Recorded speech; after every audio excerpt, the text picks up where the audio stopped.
slaves, and pretty much it's folk magic. And from what I've been understanding, a lot of it has some Christian ties to it, some Catholic ties to it, with saints. And I haven't personally done hoodoo work with any saints because I just don't know how I would give them the offerings and where I would give it place the offerings. Sorry. Living here in Fort Mac now, and it's an oil city basically, and there's not many places really to go in nature. I'm lucky that I have a river behind the house. And so I guess I'm going to go over some of the herbs you can use and stuff. Like one popular root that's really used is High John the Conqueror root. Personally, I found from my experience with this root that you can use it for pretty much everything. It'll empower your magic. So pretty much it's used for like any conquering, basically, when it comes to magic. You need to dominate a situation kind of deal. When it comes to court case stuff, people like to use glangle root, which is also known as court case root. Um, I've also found too that when it comes to court case stuff, my friend was telling me that using a brown candle is really beneficial.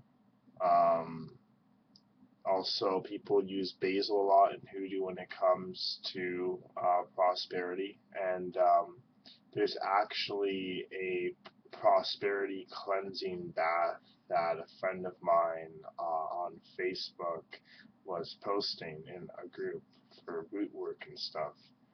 Um, so I'll probably post it in the description about how to make the bath, and it's like a 13-day bath, so it's pretty intense. Also in hoodoo, the cool thing about hoodoo is I find it's a very physical kind of magic that takes place because they do this stuff called laying down tricks. So there's stuff like hot foot powder, for example. Like let's say you have an annoying neighbor and you want to get rid of them. Basically, you want them to move out, but you're trying to find a subtle way of doing it, kind of deal. But apparently, to like hot foot powder is not really subtle.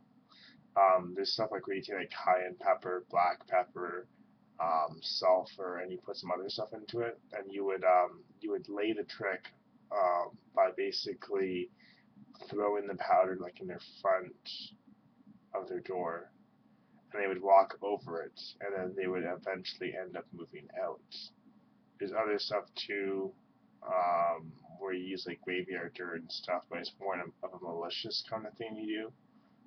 So it's kind of like cursing and hexing kind of deal. But I mean, I haven't really gone over that kind of stuff and my personal opinion on it. But I mean, I find that like from what I've been understanding now and my experiences of hexing and cursing is that if someone hexes or curses you, if you're going to hex or curse them back, it's going to cause like more drama and more issues. And I've been able to see that even doing a very simple protection magic ritual will really block all the negativity trying to come at you. I've had these ridiculous neighbors. Listen to this.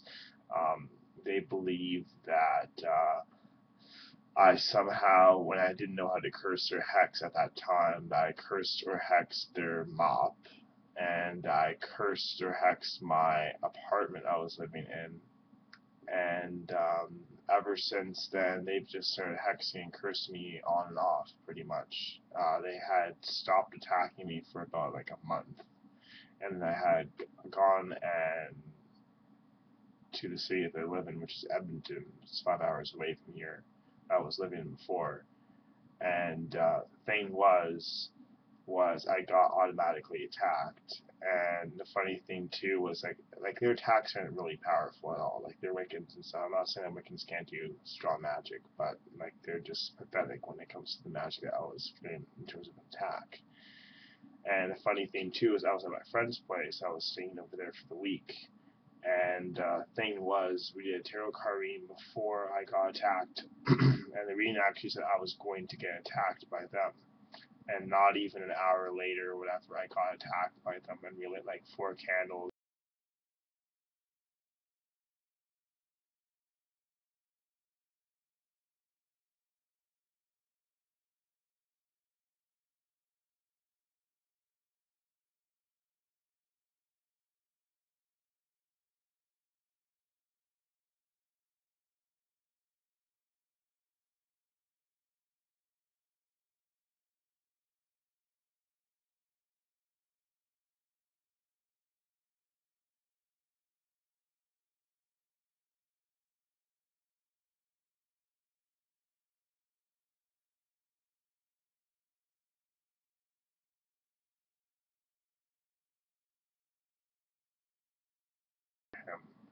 but that's God. And so there's one God, and there's multiple Orishas, which are like, they deal with different aspects of life. Like there's one for money, there's one for love, there's one for motherhood, there's one for justice.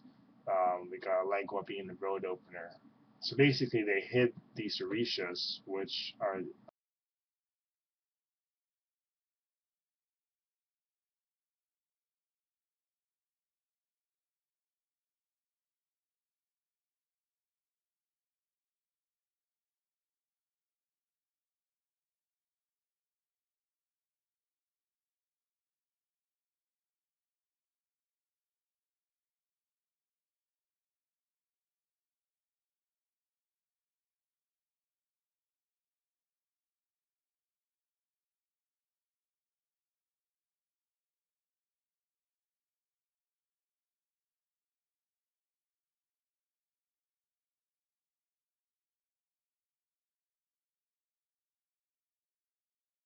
but the thing is, I'm going to Vegas to go see my godfather, and I'm redoing my steps because I had gone previously to Newport Richie, and I had a godmother, and she cursed my warriors, and I'm gonna get to the fact of what warriors are. And she pretty much cursed everything that she gave me. She started attacking me. She attacked my ex-girlfriend at the time. It was really ugly. So basically, you go through these steps. For some people, they'll go get their Lekis first, which are the 4 or 5 necklaces that you get, representing different Orishas. These are pretty much, in my opinion, like talisman necklaces. They protect you from a whole bunch of negativity. Um, and they have the Ashe, which is like the life force, the energy of the Orishas bestowed upon them. After you go through that step, there is receiving the warriors. Now, the warriors are Ogun, and they'll choose those with Ogun because there's a certain story about how they have to live together to be able to hunt and survive. There's Osun, which is like a little birdie. Yeah, it's almost like a chalice, like an enclosed chalice with a rooster on top of it. And Osun is kept high above, and essentially speaking, he is the guardian, like the watchtower, we could say, that alerts the other warriors and yourself if there's any black magic coming, a whole bunch of stuff. If anything negatively ends up happening that's dramatic in your life, he'll tip over and fall. Then you have to go to your godparents' place, get a reading done, and see what the situation was. It usually means that you could be on the verge of death and a whole bunch of stuff. It's usually pretty traumatic and dramatic. Then we have a Legua that comes to the warriors. Now, Legua is a road opener, and he'll fight for you. He's got his like hook. I think it's called in Spanish like garabato or something, and that's his weapon and his tools, like using the key to open doors and stuff. So he opens doors and roads on your path and everything, and everybody has a path of a Legua with them, or a Legua puts them on a proper path. Um, so I have to go receive the Lekis. I have to go receive the warriors again. I'm receiving the Beis, or the sacred twins, or the children of Oshun and Chango. Oshun is the River Orisha, and she deals with like money and love. Um, and we have Chango, which is I wouldn't say he's justice per se, but he fights a lot, and he doesn't like people who lie. Um, and in a lot of ways, he kind of brings justice about too. He's kind of like heaven's persecutor. Um, Anywho, so I'm receiving the Sacred Twins called the Bays, and the Bays are known for like prosperity, happiness, I guess health as well. So I'm receiving those. I'm receiving Ideu, which is the third child of Oshun. It's the lost child of Oshun, who guards her riches and stuff.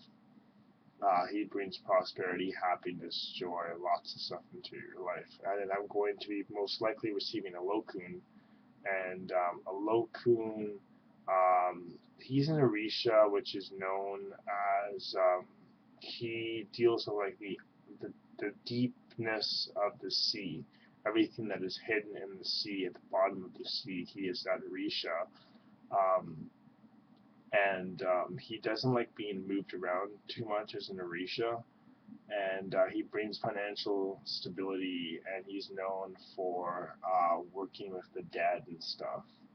So this Orisha really knows all sides of good and bad, and will fight for you and bring stability into your life. And he's a very, very powerful Orisha. I've been told many times he's a very powerful Orisha. Um, I still haven't worked this Orisha, so I have no idea like the capability of what this Orisha can do. But I am looking forward to being able to work with these Orishas. Like I'm going to have to eventually, when I get these Orishas, I'm going to have to hide them in a luggage bag and stuff, which is pretty dramatic. I can't set up my Orishas properly for my warriors, because my parents just, they do not understand Santeria. They do not believe it's a positive religion. But I've seen a lot of people get healed, a lot of miracles take place. There's possessions where the Orishas come down, and we're all like their children and stuff.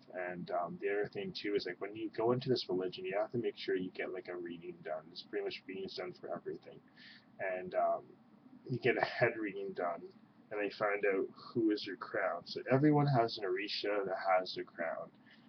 And last time I got it checked, it was Ogun. But the thing is, I'm going to a house that's still open when it comes to Ifa, which is the highest priesthood in the religion. And there's a Orisha called Arula. And Arula, he is, he pretty much, he didn't oversee creation, so to speak, but he saw like the dawn of creation. He got to see all the pacts that were made when it comes to the agreement between Ori, which is like our inner soul aspect, and the Orisha that's going to protect us, which is the crown.